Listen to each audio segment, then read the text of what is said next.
What is up, guys? Randomodium here, and today we're going to be talking about Juggernauts. This video is a follow-up of my How to Find Your Ideal Playstyles class and subclass video, so if you haven't watched that one yet, I highly recommend it. And this video will be covering Dr. Mundo, Garen, and Skarner. All of their Juggernauts will be covered in other videos. Also, I'm going to give a very special thank you to all of the Juggernaut mains who helped me with this video. As you can see on the screen, I had a lot of help. Most of the in-game footage you see in this video was provided to me by other YouTubers and streamers, so please check them out. I've left a link to all of their channels and streams in the video description below. Juggernauts are some of the most feared champions in League. They have very high base stats, they do massive amounts of damage, and they are extremely tanky. They excel in 1v1 fights and can even 1v2, 1v3, or 1v5 if played correctly. Most Juggernauts have a ton of built-in sustain into their kits, which allows them to survive in what seems like impossible situations. However, Juggernauts have much less mobility and crowd control than most other classes and virtually no utility. There are some Juggernauts with potent movement speed boosts and very strong forms of crowd control, but in general, Juggernauts are extremely vulnerable to kiting. They struggle against team comps with long ranges and crowd control because they can never close the distance against them. There are two types of Juggernauts, raid bosses and freight trains. Raid bosses are very immobile Juggernauts who can kill pretty much anything that comes within reach of them. They are extremely tanky and deal absurd amounts of damage, allowing them to take on multiple enemies with ease. However, they are extremely vulnerable to ranged champions who can kite them. Freight trains are more mobile Juggernauts who have movement speed boosts which allow them to rapidly close distance on their enemies, and they often have ways to stick to their enemies while barraging them with attacks, spammable abilities, or damage over time abilities. To compensate for this increased mobility, freight trains are either less tanky than raid bosses or do less damage than raid bosses. Special thanks to Dragonshay for doing a great job defining Juggernauts. I've linked his post in the video description below. Raid bosses are shown on top and freight trains are shown on the bottom. Within each type of Juggernaut, there are those who are more ability-based and those who are more attack-based. Ability-based champions are shown on the left and attack-based champions are shown on the right. Today we'll be focusing on the champions in the lower left corner, the raid bosses who rely on their abilities. Each of these champions have ways of sticking to their target while they rapidly chip away at their health with either spammable spells or damage over time abilities. These freight trains are either very fast, have potent crowd control, or both. However, they give up some tankiness and or damage over their raid boss cousins. These Juggernauts are also some of the easiest to pick up for new players and rely heavily on sound fundamentals and thinking ahead of your opponent. These Juggernauts are Garen, Dr. Mundo, and Skarner. Dr. Mundo and Garen are most commonly played in top lane, while Skarner is most commonly played in the jungle. Dr. Mundo is also occasionally played in the jungle.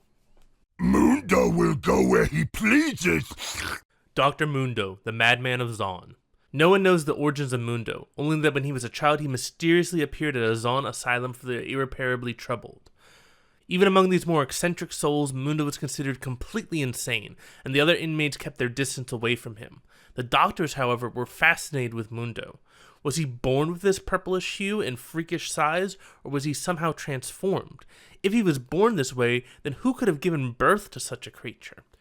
Curiosity led to experimentation, and the doctors found out rather violently that Mundo possesses not only freakish size, but inhuman strength when he killed an adult with his bare hands at the age of 4. However, what doctors found next was even more startling. Mundo, unlike all other forms of life, got pleasure from pain. Rather than flee from pain and discomfort, Mundo actively sought it out, harming himself at every opportunity he could or attacking other inmates to try and get them to hurt him back. And what was even stranger was that any wound inflicted on Mundo, no matter how severe, was healed within a matter of hours. Over the years, the doctor's experiments went from tame curiosity to full-on torture, and Mundo loved every minute of it. No matter how much pain the doctors inflicted, Mundo always reacted with glee and excitement. Mundo came to see the doctors as inspirational figures, and since they had only ever brought him pain, he came to believe that a doctor's job was to cure people by inflicting as much pain as possible. To mimic his heroes, Mundo would often play medicine and started referring to himself as Dr. Mundo. One night, Mundo snuck into the kitchen and found a massive meat cleaver. Medical blade in hand, he cured everyone in the asylum through operations of his own creation, hacking gleefully through patient after patient until there were no more screams left, only silence. Satisfied with his work, Mundo donned one of the physician's coats from one of his recently deceased patients and set off to cure the rest of Zaun. Mundo is one of the tankiest Juggernauts in the game. He typically builds full tank items, but occasionally you'll see a Mundo going for a more offensive item like Phantom Dancer or Titanic Hydra. And generally though, Mundo doesn't need any damage items. This is primarily because Mundo Skew, Infected Cleaver, deals up to 25% of the target's current health and has no offensive scaling. Mundo Skew is a ranged skill shot on a 4-second cooldown that, in addition to dealing damage, also slows the target by 40% for 2 seconds. This means that if Mundo consistently hits you with his cleavers, there's virtually no way to escape, and he can keep just running you down and throwing cleavers at you. And once you get to be low health, Mundo's cleavers also have a minimum amount of damage they can do to you, meaning that his cleavers hit very hard when you're high health, but they can still finish you off when you're low health. On the surface, this ability may seem a bit broken, but it's balanced primarily by the fact that Mundo has no real way of closing the distance on a champion, and that each cleaver he throws costs him health as well. Though if he does hit or kill an enemy with the cleaver, then part or all of the health cost is refunded. In fact, all of Mundo's abilities cost health while being on relatively low cooldowns, making Mundo's health the real limiting factor in how much he spams his abilities. Mundo counterbalances these health costs with his passive, Adrenaline Rush, which heals Mundo 0.3% of his maximum health every second. This passive allows Mundo to be pretty aggressive in his trading patterns, since he can typically out-sustain any champion in the game, and he isn't limited by mana like other champions. Mundo's W, Burning Agony, is one of the most misunderstood abilities in the game. People tend to focus on the fact that it deals up to 50 damage per half second in an AoE around Mundo. However, people tend to forget that his W also grants Mundo up to 30% tenacity, which really helps him stay on to targets, and it also helps him stack his E, Masochism. The passive portion of Mundo's E increases Mundo's magic resist by 2% every time he takes magic damage or pays a health cost, stacking up to 30%. This means that Mundo can not only gain 30% tenacity, but he can also quickly stack up an additional 30% magic resist whenever his W is activated. This makes Mundo extremely dangerous against AP teams, especially if those teams are more burst oriented, since they won't have enough damage to burst down Mundo with their combo. The active portion of Mundo's E is also a stat steroid, granting Mundo up to 110 bonus AD for 5 seconds. And since this ability is on a fixed 6-second cooldown, this means that Mundo can pretty much always have access to this bonus AD, especially once he gets cooldown reduction. On top of all of this, the amount of bonus AD Mundo receives increases based on how much health he is missing, meaning that a low health Mundo can get over 200 AD whenever this ability is active. Activating Mundo's E also acts as an auto attack reset and causes his next attack, in addition to getting the bonus AD, to deal up to 5% of Mundo's maximum health as bonus damage.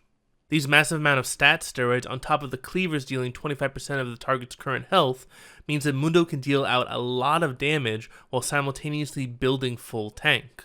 What really ties Mundo's kit together though is his ultimate, Sadism. Mundo's ultimate heals Mundo up to 60% of his maximum health over 12 seconds, and also grants Mundo up to 35% bonus movement speed for the same duration. This makes Mundo extremely hard to kill and extremely hard to escape when combined with his passive healing and his constant cleaver barrage.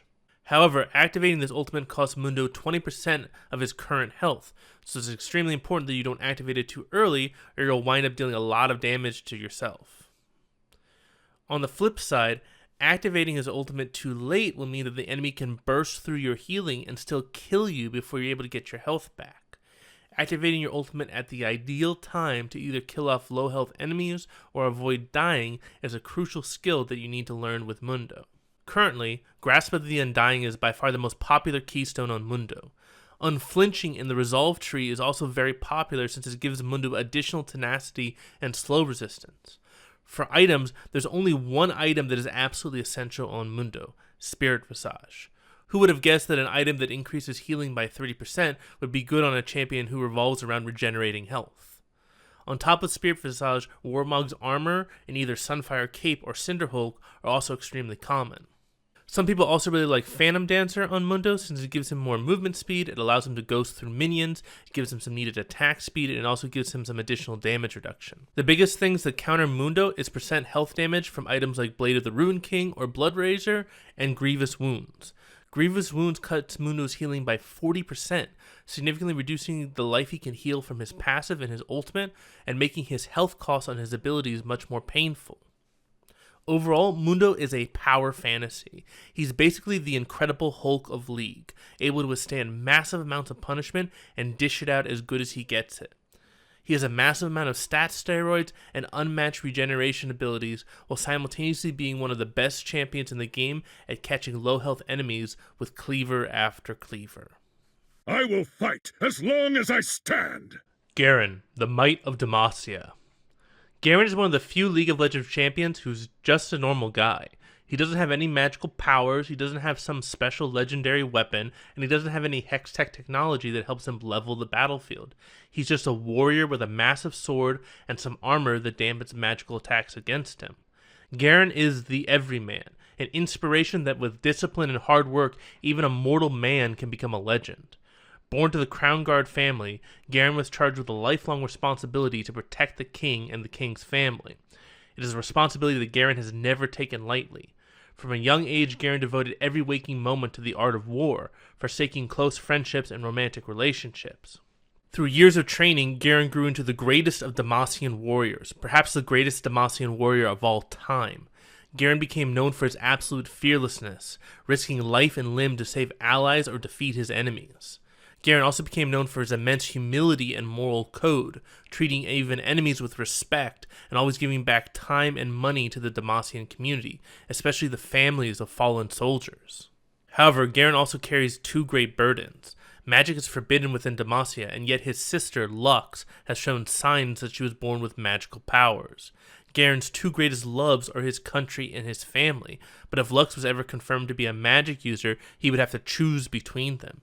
Furthermore, rumors fly that Garen's heart has been claimed by a forbidden love, a Noxian assassin by the name of Katarina. Demacia? Only time will tell how Garen resolves these conflicts within him and how far he's willing to go in his country's name. In-game, Garen is an incredibly simple champion. He is ideal for beginners, but many people, myself included, initially find his kit too simplistic. I tried playing Garen when I first started playing League, but he just wasn't as interesting as the flashy champions with lots of mobility. It was only after I learned more about the game that I began to understand why Garen was so important. Garen's simplicity allows you to focus on the fundamentals of the game, allowing you to perfect broad skills like minion wave management, map awareness, and decision making. If you make a mistake with Garen, there are no flashy moves that allow you to recover. Conversely, if you make the right decision, there's virtually no way for you to mess it up. In this sense, Garen is one of the best champions to learn on. He gives you immediate positive reinforcement when you make the correct decisions and an immediate gray screen when you fuck up, allowing you to learn very quickly how to play the game at a much higher and more intelligent level. Unlike a lot of champions, Garen has no set runes or item builds. Garen can go anything from full tank to full damage, and there are proponents of every type of build. If you're trying Garen out for the first time, I recommend going Grasp of the Undying as your keystone and building Black Cleaver into tank items. It's probably the easiest build to be successful with Garen. Once you gain more knowledge and confidence on how to play Garen, you can go for more offensive builds like Electrocute or Phase Rush with lethality or crit items. The ability Garen is most known for is his E, Judgment. This ability causes Garen to spin rapidly for 3 seconds, damaging all enemies around him up to 10 times at max rank. On the surface, this ability seems pretty simple, but there's a lot of complexity to Garen's E under the hood. While spinning, Garen can't auto-attack, but is ghosted, allowing him to chase enemies through minion waves really easily. Furthermore, if Judgment only damages a single enemy, then the damage is also increased by 30%, and Judgment can also critically strike, dealing 50% bonus damage. Finally, enemies who are hit 4 times by Garen's Judgment also have their armor reduced by 25% for 6 seconds. When you combine all of these things together, this ability is deceptive in how much damage it can do, even if Garen is building full tank. If Garen gets damage items, then this ability alone can 100 to 0 an enemy squishy champion, which is why some people prefer damage items on Garen. What allows Garen to get off a full Judgment though is his Q, Decisive Strike. This ability cleanses Garen of all of his slows and grants him a 30% bonus movement speed for up to 3.5 seconds. If Garen attacks an enemy within 4.5 seconds of activating his Q, he deals bonus physical damage and he silences the target for 1.5 seconds. This silence can be extremely powerful against champions who rely on their abilities to deal damage, and also prevents enemies from using dashes or movement speed abilities to get away from Garen when he activates his E after he lands his Q. Garen's Q also acts as an auto attack reset, so Garen can use an auto attack and then immediately Q to get an extra attack off in trades. Traditionally, Garen's pattern of attack is to position himself aggressively in the minion wave or hide in a bush near the minions. When an enemy comes forward to last hit, Garen can rush them with his Q, silence his enemy, and then use his E to chunk them for a considerable amount of health. Once the silence wears off, Garen's enemy can try to trade back as Garen retreats, but normally Garen can win these trades in the long term because of his passive Perseverance. Garen's passive allows him to regenerate a percentage of his maximum health every half second after he's been out of combat for a short period of time. This regeneration increases massively at level 11, making Garen even more difficult to deal with in the mid and late game. This health regeneration, combined with the fact that Garen is mana-less, allows Garen to indefinitely stay in lane as long as he plays correctly. This allows him to outlast his opponents in lane, which forces them eventually to recall, allowing Garen to gain an experience and gold lead that he can use to punish opponents when they return to lane. This allows Garen to create a ton of map pressure and makes it very hard to 1v1 him once he starts snowballing his advantages.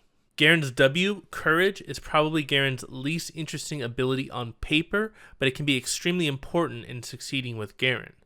Passively, Garen's W gives him bonus armor and magic resist every time he kills an enemy unit, up to a maximum of 30 bonus resistances.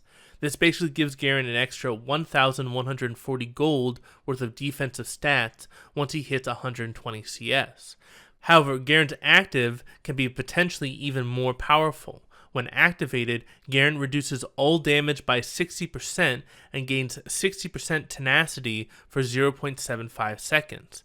Furthermore, he reduces all damage by 30% for a couple seconds afterwards. When timed correctly, this ability can negate an enemy's most potent damaging abilities or crowd control, allowing Garen to shrug off a full combo and keep charging forward. However, Garen's most terrifying ability is probably his ultimate, Demacian Justice. This ability is an execute that deals up to 525 base damage and up to 40% of the target's missing health. Furthermore, Garen's ultimate deals magic damage, meaning that people who stack armor to counter the rest of Garen's kit will still take full damage from his ultimate. Finally, Garen's ultimate passively marks the enemy with the most kills in 5 minutes as the villain. Against the villain, all of Garen's basic attacks in each spin of his judgment deal 1% of the villain's maximum health as true damage.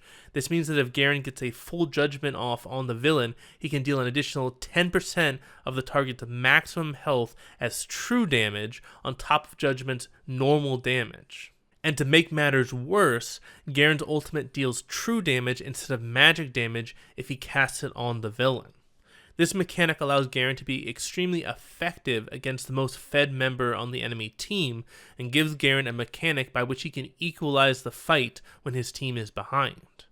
While Garen is a simple champion, he can still be extremely effective all the way up to high diamond.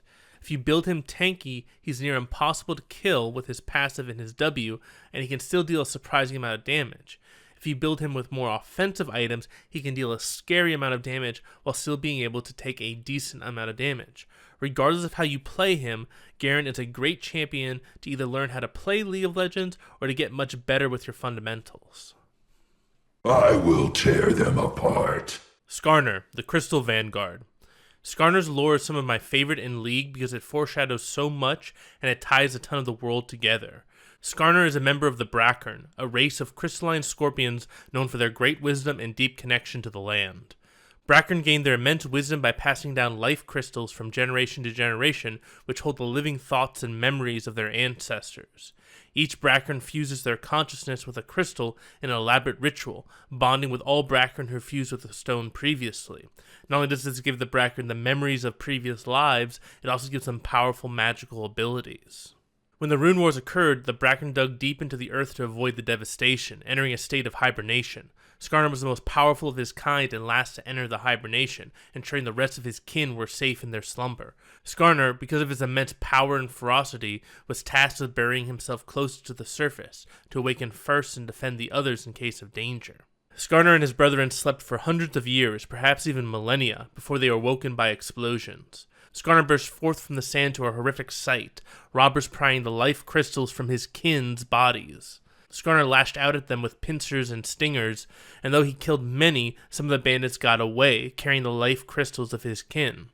When we read this story from Skarner's eyes, these humans seem like nothing more than common thieves, but by pulling lore from other sources, we find that these robbers were from one of the ruling classes of Piltover, the quote-unquote City of Progress.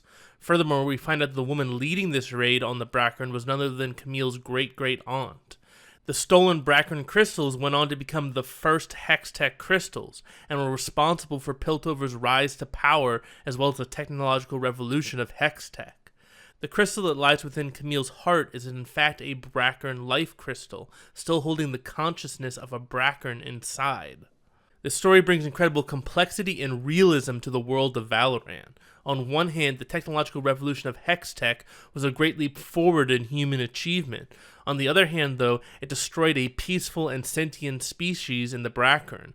It reminds us that some change, while appearing glorious on the surface, can have disastrous consequences on innocent bystanders. In-game, Skarner is known for having more crowd control than any other champion within the Juggernaut class. This makes Skarner the Juggernaut closest to the Diver class, but since Skarner doesn't have any dashes or blinks, he aligns better with the Juggernaut class than the Diver class. Playstyle-wise, there are two completely different styles to playing Skarner. The more common style of playing Skarner, and the one that I would recommend for beginners, is to go Aftershock for your Keystone rune and build Skarner with Cinderhulk, Trinity Force, and go full tank after that. This build gives Skarner immense tankiness while still allowing him to deal decent DPS damage with his abilities in Trinity Force. There are some Skarner mains who prefer to play Skarner very aggressively though, utilizing Unsealed Spellbook or Predator as their keystone rune and building Skirmisher's Saber with Warrior, Trinity Force, Steric's Gauge, and Guardian Angel. This form of Skarner deals a terrifying amount of damage but makes him much less tanky. I personally prefer the more tanky version of Skarner since I think it's more reliable, but if you have some experience with Skarner, you might want to try out more offensive builds with him and see how you like it. Skarner's Q, Crystal Slash, is Skarner's bread and butter damaging ability. It is typically maxed first if you want to play Skarner with the more offensive build, and it's typically maxed last if you play Skarner with the tank build. Skarner's Q is on an extremely low cooldown and allows Skarner to deal AoE damage to all enemies around him. Subsequent casts of Skarner's Q deal bonus magic damage, and each of Skarner's auto attacks also causes the cooldown of his Q to be reduced.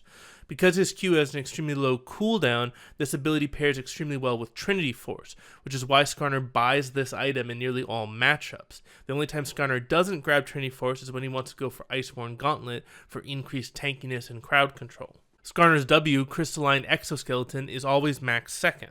This ability shields Skarner for a percent of his maximum health and grants Skarner a chunk of bonus movement speed which accelerates over the duration.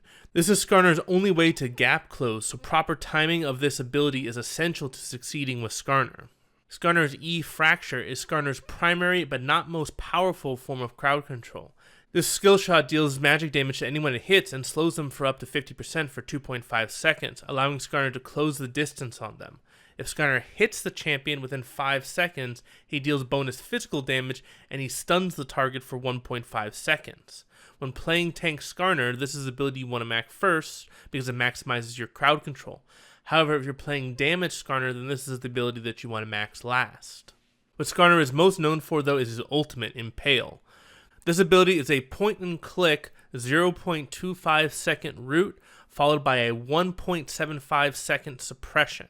During the suppression, the target is unable to act in any way, but Skarner can drag his victim around the battlefield, and Skarner's allies can still damage the suppressed target. This is an absolutely terrifying ability, because if Skarner gets within range of you, he can ult you and drag you back into his team, all but guaranteeing your death. What we haven't talked about yet is Skarner's passive, Crystal Spires. If a Skarner is in the game, 6 crystal spires will spawn on the map, 1 in each quadrant of the jungle, and 2 in the river by Baron and Drake Pit. Each of these spires can be captured by either team and grant up to 30 gold when captured. If Skarner's team is in control of the spire, then Skarner gains up to 120 bonus movement speed, up to 160% bonus attack speed, and restores 2% of his maximum health every second that he's near one of the spires. This allows Skarner to clear jungle camps or take neutral objectives like Drake extremely quickly. Because the Spire grants Skarner a lot of combat stats and mobility, it is very dangerous to invade a Skarner when he's on his Spires, or contest him in the river if he controls the Spire there. However, if Skarner does not have a Crystal Spire on his side, then his power is significantly reduced. That said, you don't always want to capture a Spire if you're near it, because everyone can see when a Spire's control changes from one team into another, allowing your team to infer where opponents are on the map. This creates an interesting cat and mouse game where Skarner and the opposing jungler will jockey for control of the Spires without giving away their locations too often. Skarner is absolutely terrifying in 1v1s or small skirmishes when he gets ahead. He has a 1.5 second stun in his E, combined with the 2 second root and suppress of his ultimate, means that Skarner can lock down an enemy for 3.5 seconds, which is an absolute lifetime in League terms. The only way to avoid this fate is to outrun Skarner, which is easier said than done with the bonus movement speed of his Spires, the bonus movement speed of his W, and the slow on his E. A fed Skarner is like having a 6'8", 280-pound cellmate. If he wants that ass, he's gonna get that ass. What's really important with Skarner in teamfights is assessing where your crowd control would be most useful. Because Skarner doesn't have a leap or a dash, he can't effectively reach the enemy team's backline like a diver or a vanguard can. This makes Skarner susceptible to kiting, especially if the enemy team has a lot of CC on their own. Sometimes it can be better if Skarner acts as a follow-up engage to another champion or acts as peel for his carries, utilizing his powerful crowd control to allow his carries to kite back if an assassin, skirmisher, diver, or vanguard is able to reach his team's backline. Never just mindlessly run at opponents if you're playing Skarner. Assess how you can be most useful to your team and adapt your build and your playstyle to maximize your chance of victory. And that's all the champions we're going to be covering with this video. Let me know in the comments what you love or hate about these Juggernauts and which champions or subclasses you want me to cover next. If you enjoyed this video, especially with all the new in-game footage, please hit that like button. This video took a lot of work on my part, and I also had a lot of help from Juggernaut mains. As you can see on the screen, I had 17 Juggernaut mains help me with this video. A few of these people have YouTube channels or Twitch streams, and I've linked all of them in the video description below. Please check them out and show your support of me by supporting them as well. Also, if you're interested in any of these Juggernaut classes, please check out the subreddits for each of these champions. There's a ton of helpful people there who can answer all of your questions far better than I can. If you're interested in helping out in future videos, or you're curious what videos I'm planning on doing next, please check out our Discord. There's a ton of helpful people there, and it's the best place to ask me questions, provide suggestions for the channel, discuss esports, or even find a couple people to play a game with. Link to our Discord is in the video description below. And if you made it this far in the video and you haven't subscribed yet, please hit that subscribe button so you can stay up to date on all of my videos. I hope you all have a fantastic day. This is Randomonium, signing off.